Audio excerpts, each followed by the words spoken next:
9th, 2006. Do you speak KFI? When I say KFI News, you say... At the top, the bottom, whenever it breaks. It's not like that, though. It's News on the hour, on the half, and when it breaks. Thank you. On the hour, what is it? News on the hour, on the half. And when it breaks, of course. Everyone knows that. Southern California's KFI. Los Angeles, Orange County. News on the hour, on the half, and when it breaks. One terrorist is silenced, another goes on the air. Good afternoon, I'm Chris Little. This is the 1 o'clock news on KFI. New video of Al-Qaeda's number 2 man, Ayman al-Zawahiri, has been aired on Arab Al Jazeera TV. He praised the now-fallen leader of Al-Qaeda in Iraq, saying, "God bless the Prophet of Islam in Iraq, the persistent hero of Islam." Fox News reporter Steve Santani says al-Zawahiri did not mention al-Zarqawi's name. The anchorman explained it was made before the death of Abu Musab al-Zarqawi was announced. He actually did mention Zarqawi's name. He just did not mention his death.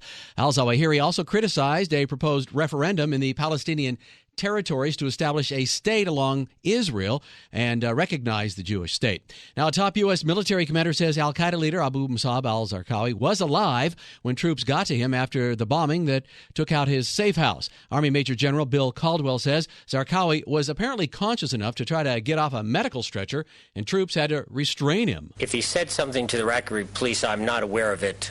According to the reports by the coalition forces that arrived on site, he mumbled a little something, but it was indistinguishable, and it was very short. Caldwell says Zarqawi died of injuries from the bombing and that he was not shot. He says a formal autopsy will be done to rule out any foul play. President Bush says he'd like the U.S.-run prison in Guantanamo Bay, Cuba, to be empty, but we're waiting on our Supreme Court to act. The president says he'd hope to send some detainees home and try the most dangerous in U.S. courts. But he says Guantanamo Bay is still essential. There are some that, if put out on the streets, would create grave harm to American citizens. There are about 460 detainees at the military-run prison in Guantanamo. KFI is the talk station with the most frequent traffic reports presented by Lexus dealers. Sabina Mora in the KFI Traffic Center. Diamond Bar 57 North before Diamond Bar Boulevard. 3 semis collided earlier, still blocking the far right lane. It's a SIG alert back up Lambert.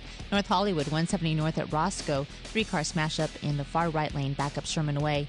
South LA 110 North congested Florence to the 10. Garden Grove 22 West past Euclid. The crash is taking up one of the right lanes slowing from Harbor. That's traffic on KFI.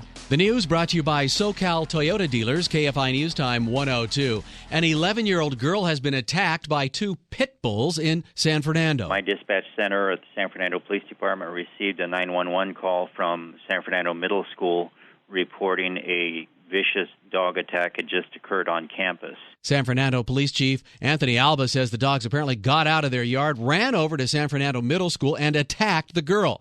Police arrested the dog's owner for failing to properly secure them. The girl has critical injuries. She's in the hospital. The dogs were taken away by animal control. An off-duty LAPD detective caught an alleged bank robber. Gina Rubakova says she was picking up her son from school in Rancho Palos Verdes last Friday when she noticed a guy acting a little weird. Second man came up to her car and said a bank had just been robbed by the guy. Rubakova says she sent her son to the school, grabbed her gun, then tailed the guy. They wound up outside of a store with some people in it. That's the time when I realized I had to take action. So I didn't want him to run into the storage facility and make it like a hostage situation or grab one of the citizens. So I pulled my gun up, pointed it at him. I identified myself, told him to stop, to get his hands up. She says the guy listened, and sheriff's deputies got there a little while later and arrested him. The former Secretary of State says walls will not solve the country's illegal immigration problems. Here's KFI's Gary Hoffman. Colin Powell was speaking to business people in Mexico City when he said a wall alone is not the answer to illegal immigration. He compared a wall between the U.S. and Mexico to the Berlin Wall and to the wall the Israelis are building, saying those walls didn't work perfectly either. Powell says any new barrier should include gates and other entrances to provide easy access between both countries. He also is advocating some form of an expanded guest worker program to give illegals a chance to earn some form of legal status. Gary Hoffman, KFI News. A cheesecake store in Philadelphia has an English-only ordering policy. The sign at Gino's says, "This is America. When ordering, speak English." The sign is making some people angry. Latino advocacy Latino advocacy group Juntos director Peter Bloom says legal action is possible if someone is refused service. We've talked to the ACLU, we've talked to Community Legal Services here in Philadelphia, and it seems like there would be a case if someone were to be turned away. The owner of the restaurant says his staff is still happy to help non-English speakers order, and he says no one has been turned away because of a language barrier. The forecast and Dr. Laura, much more of her, up next. KFI News Time 104.